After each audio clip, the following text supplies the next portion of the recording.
안녕하세요. 이번 영상에서는 학원 강의를 수강하는데 수험생에게 도움이 될 만한 스터디 영상을 준비했다고 하는데요. 바로 어떤 내용인지 들어보겠습니다.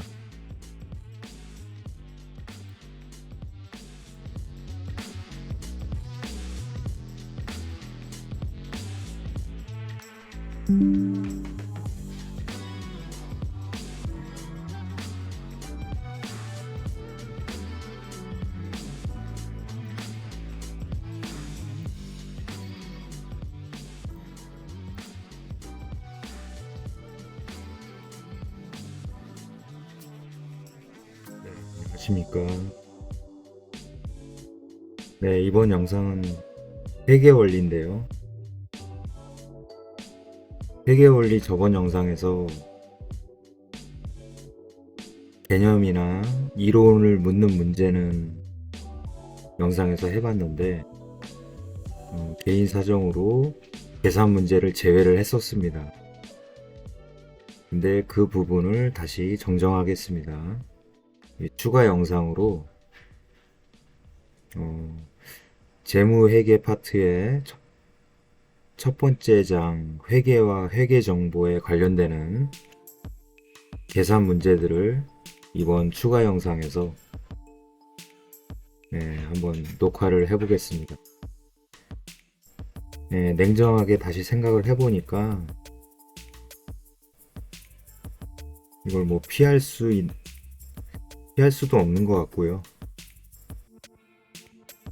회계 원리가 만약에 절대 그래서는 안 되지만 40점이 안 나와서 꽈락이 나오면은 그 회차 주택관리사 시험은 완전 망쳐버리게 되겠죠. 최소한 40점 이상은 나와야 되고요. 또 뭐 좋게 생각하면은 열심히 하다 보면 의외로 회계원리 과목이 민법이나 시설 개론 과목보다 더 높은 점수가 나와서 가능성이 이렇게 높진 않지만 뭐 그런 행복 회로를 한번 돌려보겠습니다.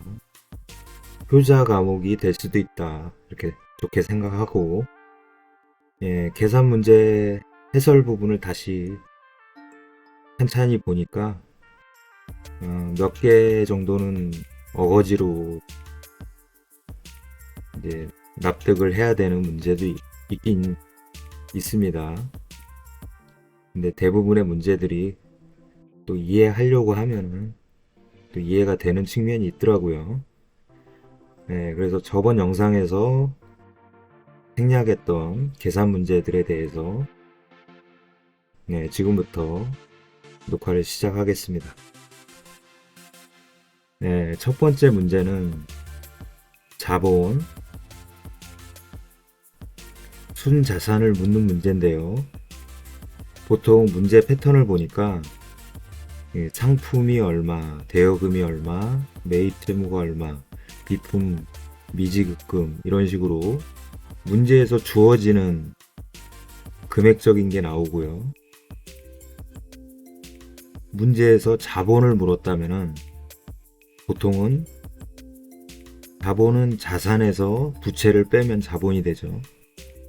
그러니까 자산에 대한 항목하고 부채에 대한 항목을 어떻게 가려낼 수 있느냐, 이게 문제를 푸는 관건이 될 것 같습니다. 그래서 문제에서 주어진 항목들이 있고 이 상태에서 자본을 계산해야 되는데 해설을 보면은 자본은 자산에서 부채를 뺀 거다.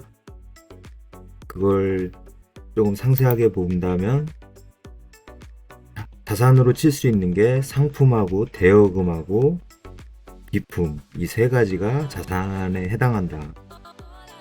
그래서 100만, 10만, 20만 하면 130만이죠. 거기에서 부채를 뺀다. 부채에 해당하는 거는 매입 채무. 채무를 매입했으니까 부채가 되겠죠. 또 미지급금은 지급하지 않았기 때문에 부채로 쓰는 거고요. 그게 12만하고 5만이니까 17만이 될 거고요. 그래서 계산식을 보면은 상품 100만, 대여금 10만, 비품 20만 해가지고 130만에서 130만은 자산에 해당하고요. 자산에서 부채를 빼야 되는데 부채가 매입 채무하고 미지급금 12만 12만하고 5만이죠. 이거는 보기 좋게 하려면은 괄호로 묶을 수도 있겠죠. 괄호 안에서는 이제 플러스로 바꿔주고 이런 식으로 덩어리 개념으로 이제 풀이 과정을 묶어주면은 더 보기가 좋을 것 같긴 합니다. 자산에서 부채를 뺀 거다. 근데 자산은 상품, 대여금, 비품이다. 부채는 매입 채무하고 미지급금이다. 이런 부분을 다 이해를 했다면은 이제 문제는 쉬워지는 거죠. 130에서 17만원 빼면 113만원. 정답은 3번이겠네요.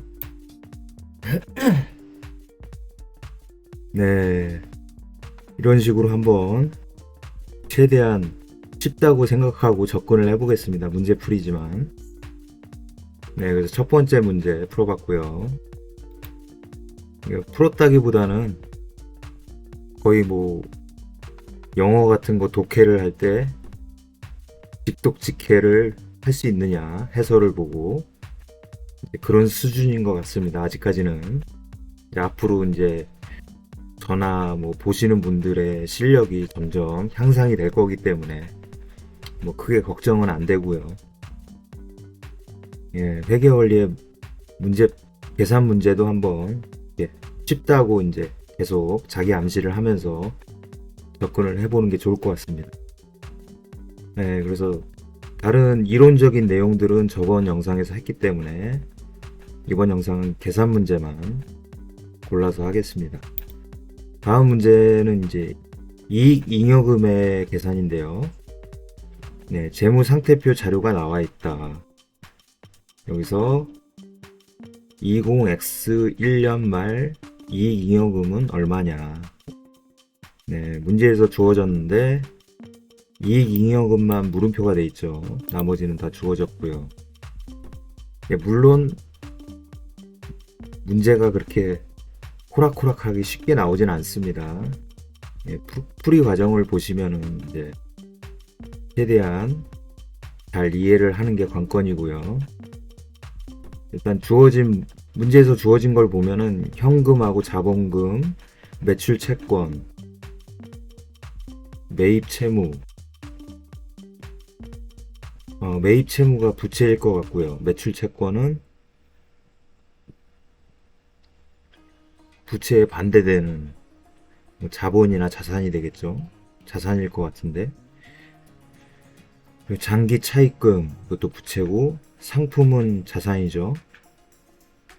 주식 발행 초과금, 이건 해설을 봐야 될 것 같고요. 이게 문제에서 주어진 항목들을 가지고 이제 문제를 풀게 됩니다. 일단 하나씩 보겠습니다. 재무상태표에 이제 이걸 계정을 이제 T자로 해가지고 재무상태표 그걸 T자 정중앙 위쪽에다가 적어놓고 아래 왼쪽이 차변이고요. 오른쪽이 대변으로 기입이 됩니다. 그래서 재무상태표의 차변에는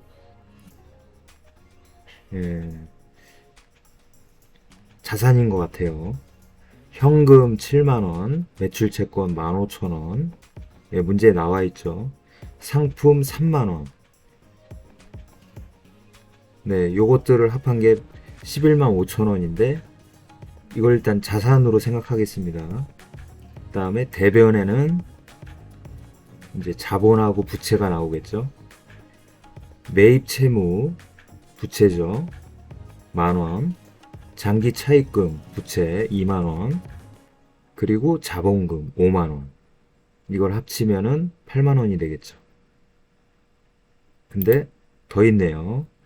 주식 발행 초과금 이것도 대변에다가 넣어야 되고 이익 잉여금까지 대변에 들어갑니다. 근데 그걸 합친 게 여기서 이제 아주 중요한 내용이 나오는데요. 네. 회계 원리에서 가장 중요한 이념, 그 이론이라고 해야 되나, 이념이라고 해야 되나 모르겠는데, 차변과 대변의 어쨌든 간에 합계는 일치해야 한다.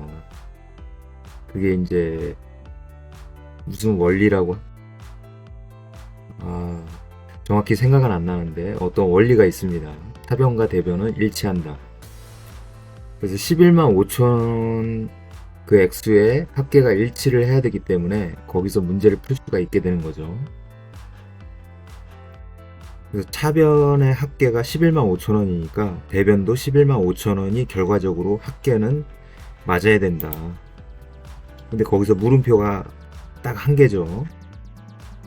그러면 이제 제가 좀 쉽게 납득이 되는 풀이 과정은 차변의 합계 금액에서 대변에서 물어보는 거를 제외한 나머지를 다 빼면 그 항목에 금액이 나온다.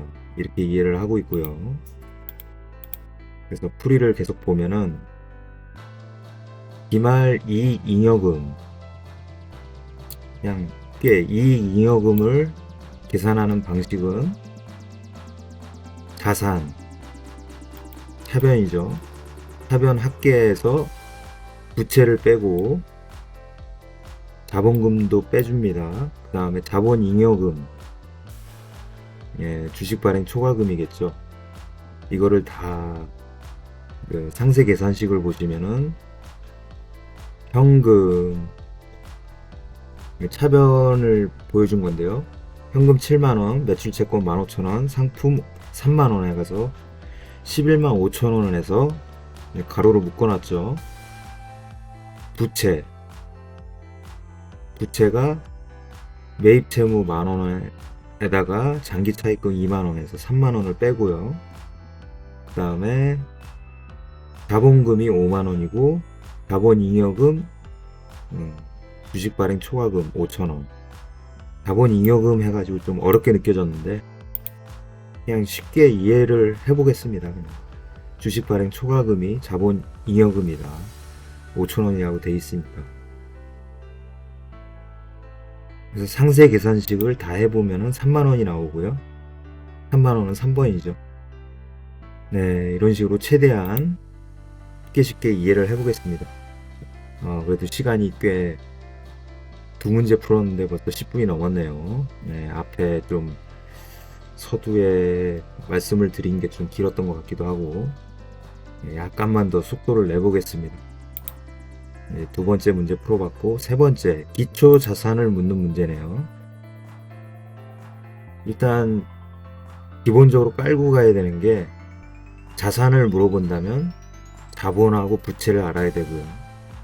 자본을 물어본다면 자산하고 부채를 알면 되고요. 부채를 물어본다면 자산하고 자본을 알면 되겠죠. 그걸 기본으로 깔고 가면 그나마 좀 이해하기가 쉬운 것 같습니다. 네, 여기서 기초 자산이라면은 문제에서 기초가 들어간 게 기초 부채만 있네요. 그럼 기초 자본을 알아야 이제 기초 자산을 구하겠죠.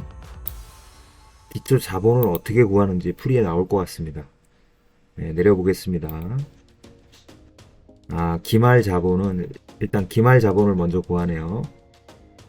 기말 자산에서 기말 부채를 뺀 거겠죠. 4만원이죠. 이거는 쉬운데. 네. 그 다음에 기초 자산은 이제 기초 부채에서 기초 자본을 뺀 거다. 네, 갑자기 풀이가 다 돼버렸네요. 기초 부채는 주어졌고 기초 자본을 구해야 되는데 기초 자본을 기초 자본 부채하고 기초 자산 여기서 살짝 막히는데요. 네, 기초 자산은 기초 부채에서 부채와 기초 자본을 더한 거다. 기초 자본 15,000원. 이 15,000원이 어떻게 나왔느냐?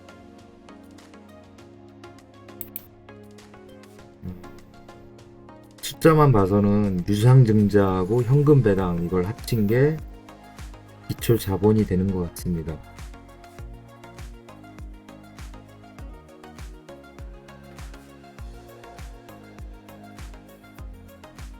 기초 자산을 물어봤기 때문에 문제에서 기초 부채를 주어졌고 5만원, 기초 자본은 이 풀이만 봐서는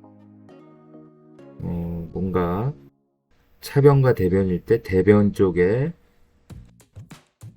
유상증자하고 현금 배당을 합친 액수를 기초 자본으로 봤기 때문에 이런 풀이가 나온 것 같습니다. 이건 어쩔 수가 없네요. 제가 정확하게 이 문제는 저도 그렇고 보시는 분도 정확하게 이해하기는 좀 힘든 문제가 아닌가.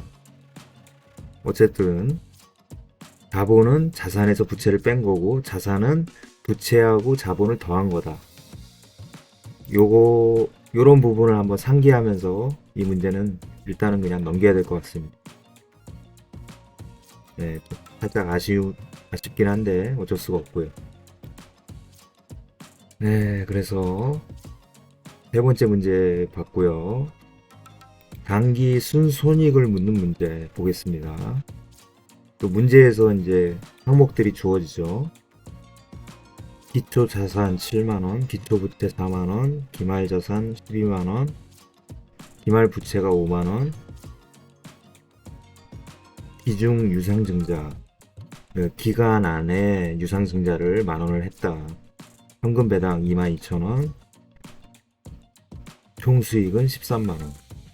이걸 가지고 단기 손실 또는 이익을 구하는 건데요. 손실이 발생했으면 단기 손실이 되고 이익이 발생했으면 단기 순이익이 되겠네요. 네, 해설을 보겠습니다.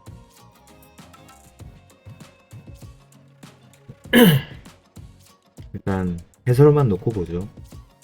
기말 자본은 자본이니까 자산에서 부채를 뺀 거겠죠. 12만에서 5만을 뺀 거다. 기말 자본은 문제에서 12만 있었죠. 기말 자산에서 기말 부채 5만원을 뺀 거다. 7만원. 기초 자본은 기초 자산에서 부채를 뺀 거다. 기초 자본은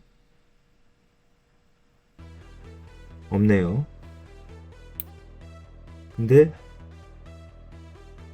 기초 자본은 자산에서 부채를 뺀 거니까 3만원이 아닌가? 네. 그렇죠. 7만원. 문제에서 주어졌네요. 기초 자본. 그럼 이거를 이제 여기서 살짝 어렵긴 한데 이걸 자본 계정의 차변과 대변으로 나누는 연습을 해봐야겠죠. 예, 계속 연습을 해야 될 것 같습니다. 자본 계정이라고 T 계정이라고 보고 거기서 차변에는 현금 배당, 기말 자본 이 두 개가 들어가고요. 합계는 92,000원이고 이거는 이제 자산, 자본, 부채 이 계정에 대한 확실한 개념적인 정리가 돼야 좀 쉬워질 것 같습니다. 어쨌든 해설에서 나눠 놓은 차변과 대변을 보면은 차변은 현금 배당하고 기말 자본 합계 92,000원이고요. 자본 계정의 대변을 보면 기초 자본이 나오고 유상증자, 단기 순이익 이걸 다 합친 게 차변하고 일치해야 되니까 92,000원이다. 그럼 단기 순이익 나오겠는데요? 92,000원에서 4만원을 빼면 되겠네요. 그러면 52,000원 52,000원 계산하면, 야, 이렇게 하니까 좀 단기 순이익 계산은 뭔가 차변 대변 나눴을 때 그것만 놓고 생각하면은 그렇게 어렵지 않은 것 같습니다.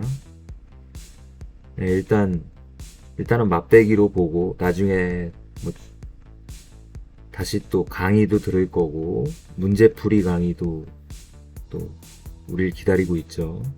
학원 수강인 경우에는 문풀 강의가 준비되어 있기 때문에 나중에 그거를 보면서 또 이제 반복적으로 지식을 다져나가면 될 것 같습니다.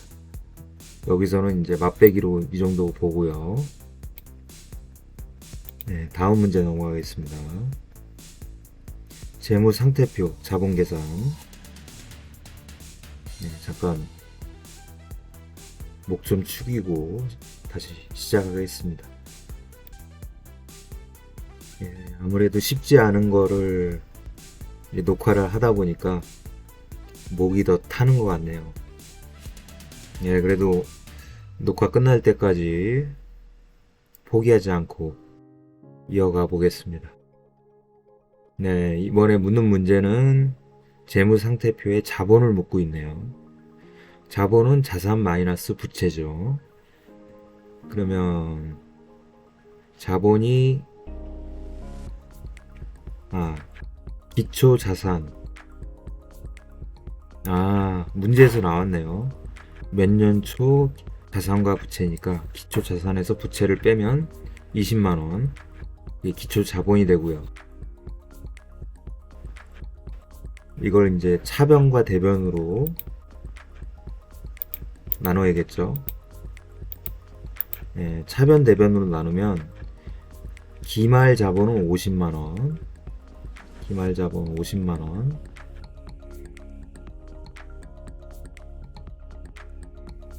갑자기 기말 자본이 50만원이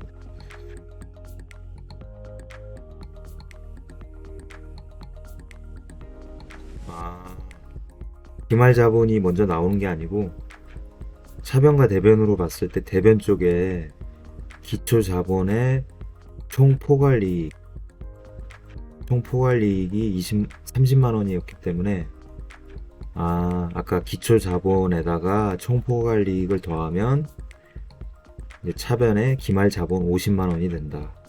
이렇게 이해를 하면 될 것 같습니다. 사실 이해만 잘 된다면 그렇게 어려운 문제는 아닌 것 같네요. 그래서 뭐 정답이 중요하진 않으니까 정답은 뭐 50만원 5번이었고요. 다음 문제 보겠습니다. 기초 부채를 계산한다. 기초 자산 총액 11만원. 기말 자산과 부채는 각각 15만원, 6만원이다. 현금 배당 만원.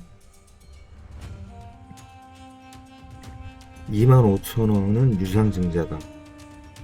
당기순이익이 4만원인데 기초 부채는 얼마냐. 와, 문제만 보면은 거의 뭐 벌써 안구에 지진이 오면서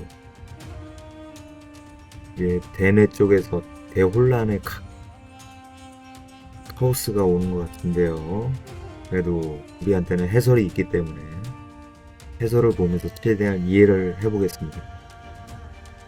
해설을 첫 번째 보면은 기말 자본은 자본이니까 자산에서 부채를 뺀 거다. 문제에서 자산 총액이 15만원, 부채 총액이 6만원, 그러니까 기말 자본은 9만원이다. 일단 기말 자본이면 자본 계정 T자로 쳤을 때 차변에 들어가겠죠. 차변의 기말 자본은 일단 9만원이다. 근데 자본 계정의 차변에서 현금 배당 만원이 추가되네요. 이건 또 예상 못했는데 현금 배당 만원이 자본 계정 차변에 포함이 됐다. 여기서 9만원에 만원 더해서 10만원이고 자본 계정의 대변을 보면은 이제 기초 자본은 풀어야 되고 나머지는 이제 유상증자, 당기순이 이런 게 들어갔다. 근데 차변과 대변의 합계는 일치해야 된다. 그러면은 55,000원에다가 뭔가를 더하면 10만원이 돼야 된다. 그럼 45,000원이겠네요. 그래서 풀이 과정에서 기초 자본은 차변 합계에서 이제 이건 제가 추가한 항목이긴 한데 유상증자, 당기순이 이런 걸 다 빼주면 45,000원이다. 기초 자본이 이제 45,000원이 나왔으니까 기초 자산은 11만원 주어졌죠. 11만원에서 좀 전에 구한 기초 자본 45,000원을 빼면 65,000원이다. 이게 정답이네요. 65,000원 2번이 정답이겠네. 네, 여기까지만 이해하고 넘어가겠습니다. 다음 기말자산 계산 문제네요. 자산이면은 자본에 부채를 더한 거죠. 기말자산. 기말 자본이 없네요. 기말 자본을 또 구해야겠죠.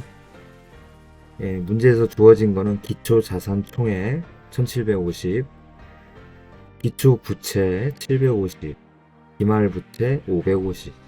네, 이걸 가지고 기중에 중장 금액 100만원, 단기 수익 500, 비용 총액 450. 이런 걸 가지고 기말 자산 총액을 구한다. 일단은 기말 자산 총액이면 T자를 그렸을 때 차변에 들어가겠죠. 자산이니까. 대변에는 자본하고 부채가 들어갈 거고요. 근데 문제에서 주어진 거는 기말 부채는 주어졌고요.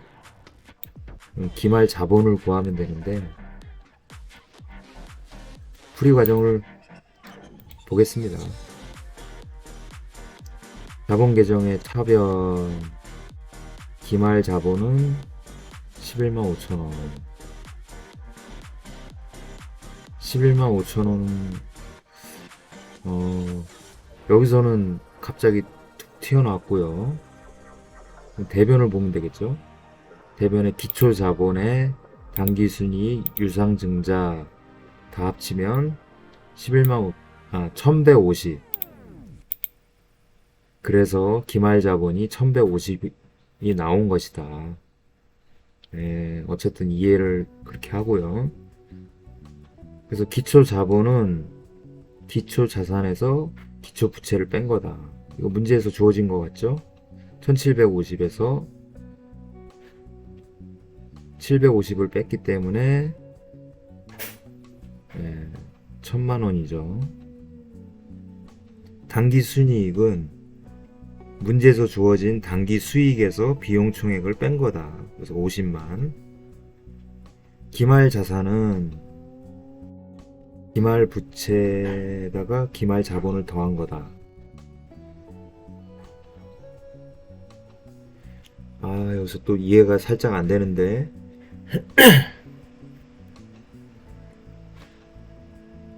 550, 1150. 550은 기말 부채. 기말 부채에다가 기말 자본.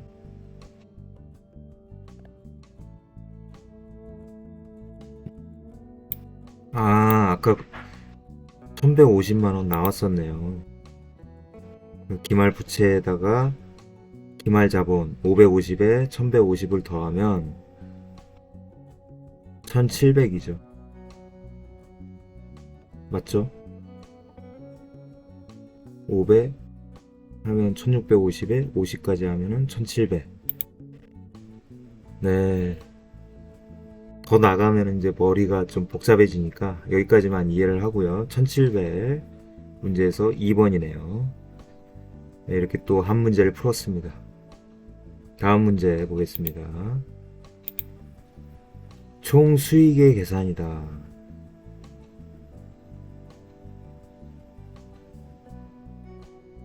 예, 어차피 문제에서 주어지는 금액들이 나올 거고요. 근데 가로치고 단 주주와의 거래는 없고 자본 조정과 기타 포괄 손익 누계액은 고려하지 않겠다. 이건 참고를 하고요. 자산이 주어지고 부채가 주어져. 이건 좀 쉽네요. 이 물음표는 자산에서 부채를 빼면 14,000원 될 것 같고요. 여기서는 또 자산에서 자본을 빼면 부채가 나오니까 10,000원이 될 거고, 총 수익은 총 비용에서 당기 순이익을 빼면 총 수익인가? 아, 그거는 해설을 봐야 될 것 같습니다. 네, 자본에서 X2년 자본은 X2년 초 자본은 1년 말 자본, 그렇죠.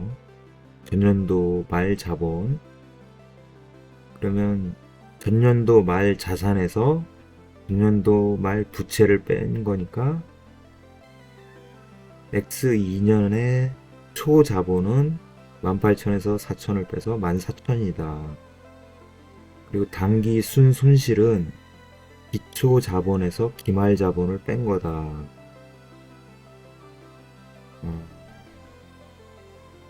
그럼 여기서는 순이익이 아니라 당기 순이익이 아니고 당기 순 손실이 났는데 12,000원 손실이 났다.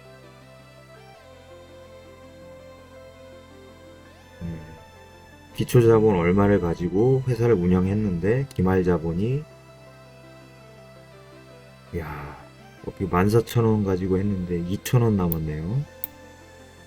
그럼 적자 마이너스 12,000원.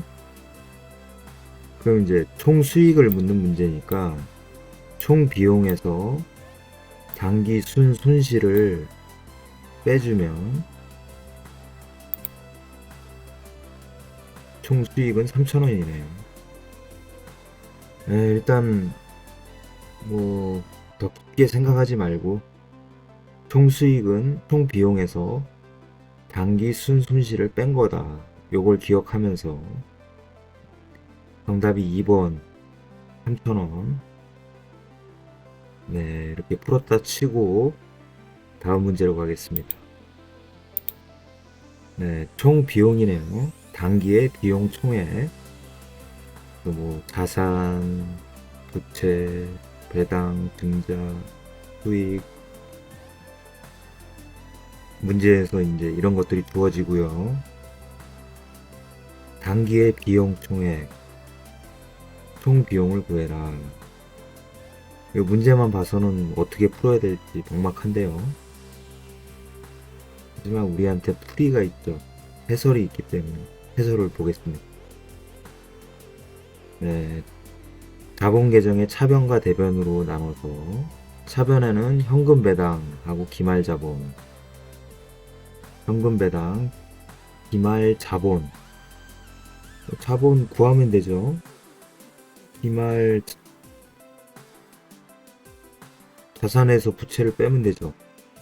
3만원. 기말 자본 3만원. 31,000원이네요. 배당까지. 대변을 보니까 기초 자본 19,000원. 이것도 기초 자산에서 부채를 빼면 19,000원.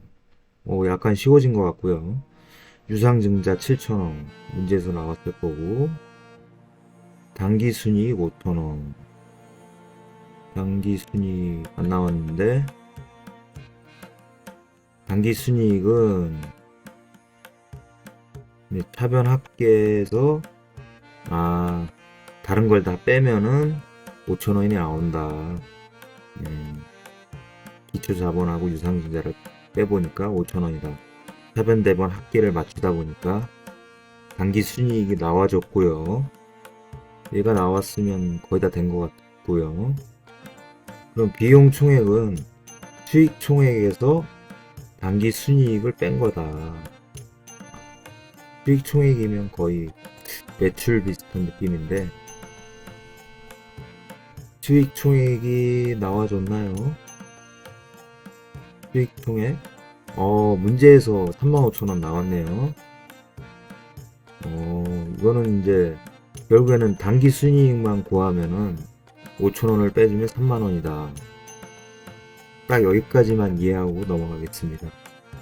정답은 4번 3만원. 네, 왠지 좀 쉬운 것 같죠? 네, 다음 문제 보겠습니다. 총 포괄 이익을 계산해라.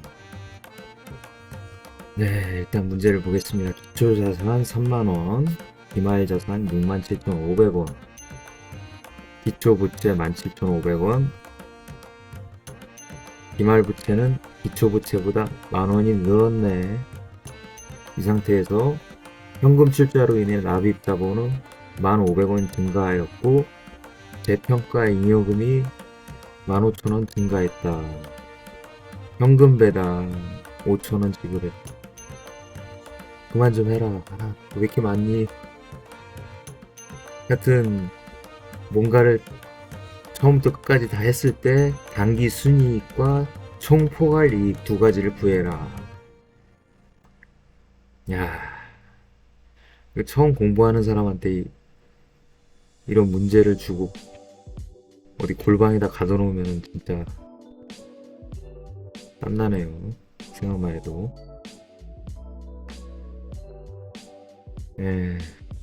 행사가 걸린 일이면 어떻게든 계산을 하겠죠. 풀이를 보겠습니다. 또 글 적었네. 자본 계정의 차변에서 현금 배당 어딨나?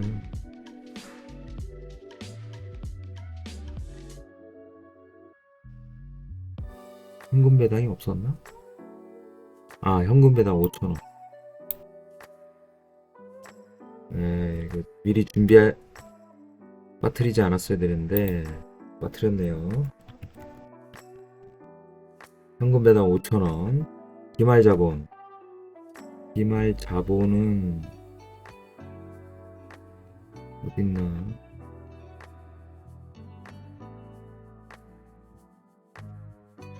기말 부채는 기초 부채보다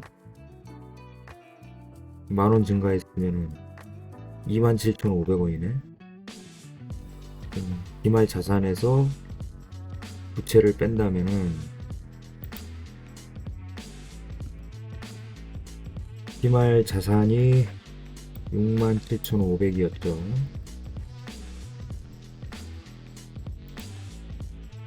여기서 기말 부채를 빼야 되니까 기말 부채는 기초 부채보다 만원이 증가했다. 처음이니까 좀 자세하게 해보겠습니다. 플러스 만원이죠.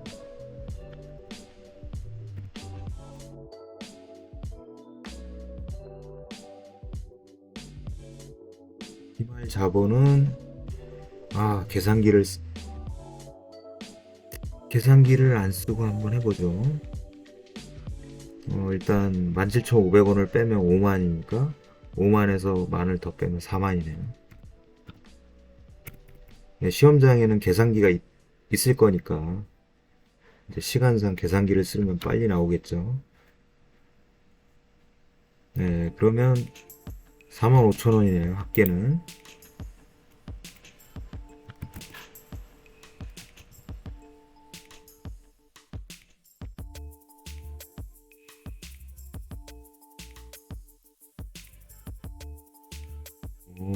이걸 빠뜨렸는데 오히려 좋아. 뭔가 손수 계산을 하고 있네요. 다음에 이렇게 해봐야 되나?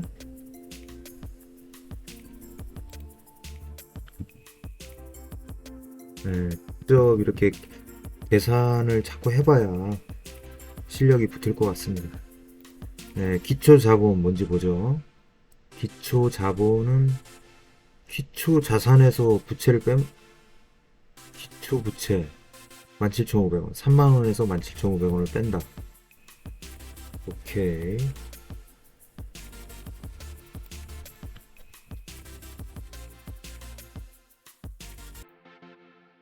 네, 기초 자본은 기초 자산에서 기초 부채를 빼는 거니까 3만원에서 17,500원을 빼면 되겠죠. 네, 3만원에서 17,500원을 빼주면 이건 암산으로 되겠죠. 12,500원.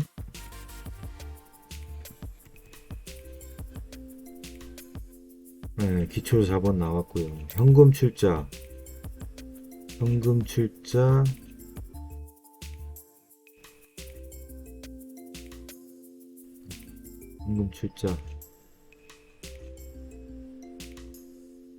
1,500원? 현금 출자 1,500원. 아, 이거 그대로 쓰면 되네.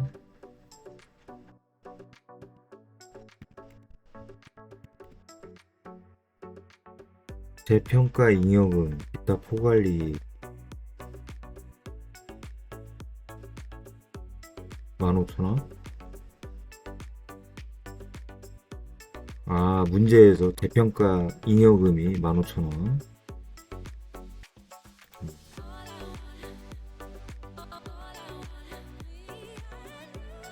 단기 순이익. 아, 단기 순이익을 물어보는 거니까.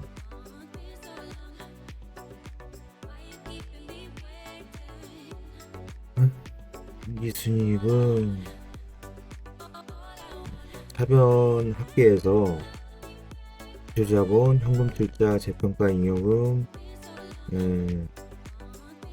대변의 항목들을 X를 빼놓고 나머지를 다 빼주면은 7,000원이 나온다. 단기 순이익은 7,000원 나왔고요.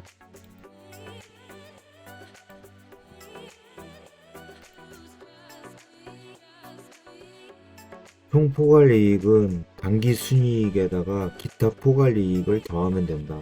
그래서 22,000원이네요. 아, 이거는 뭐 어쩔 수 없이 외우든가 어거지로 이해를 하든가 하면 될 것 같네요. 네, 정리를 하자면은 단기 순이익을 먼저 구했고, 단기 순이익에다가 기타 포괄이익은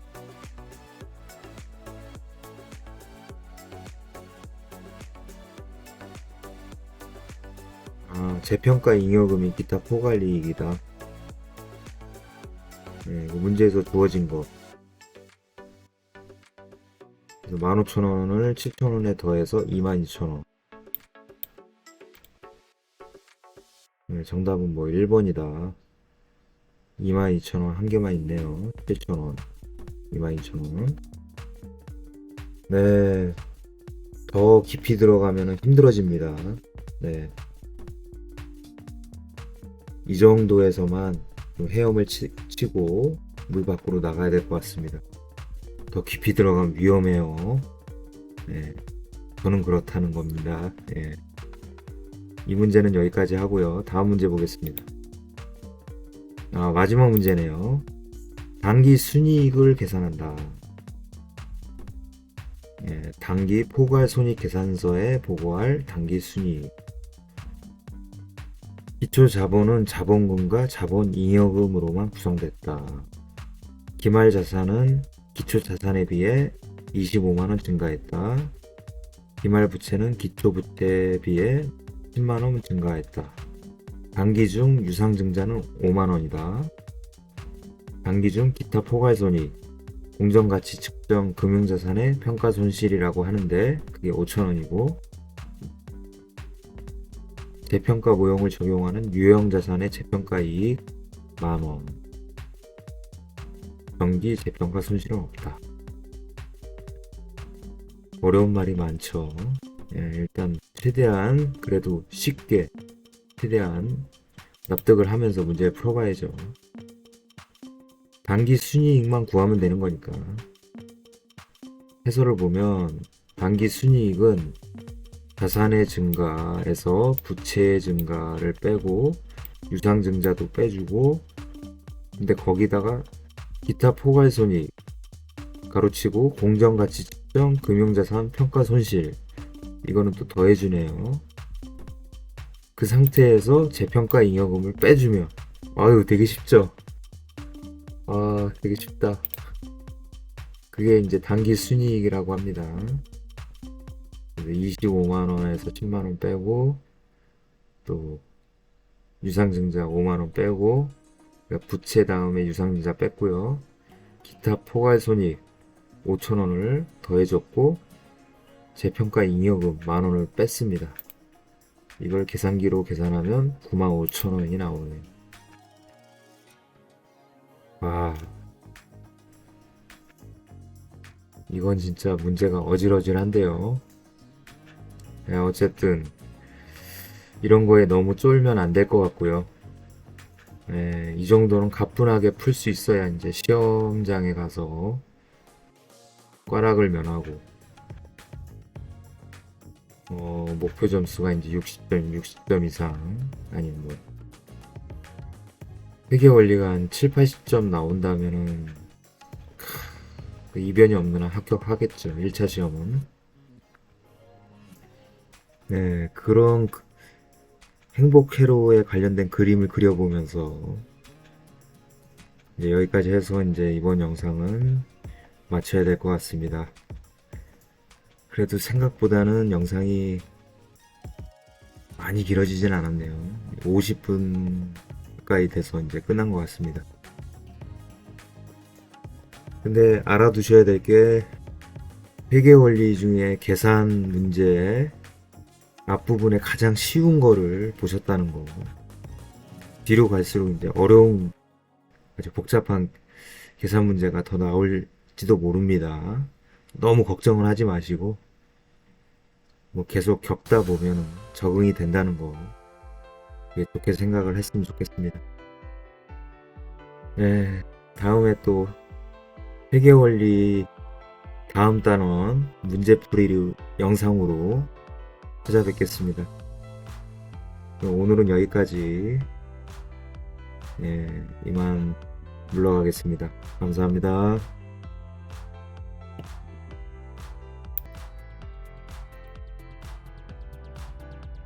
네. 이렇게 해서 오늘의 회계원리 스터디 영상을 마치겠습니다. 감사합니다.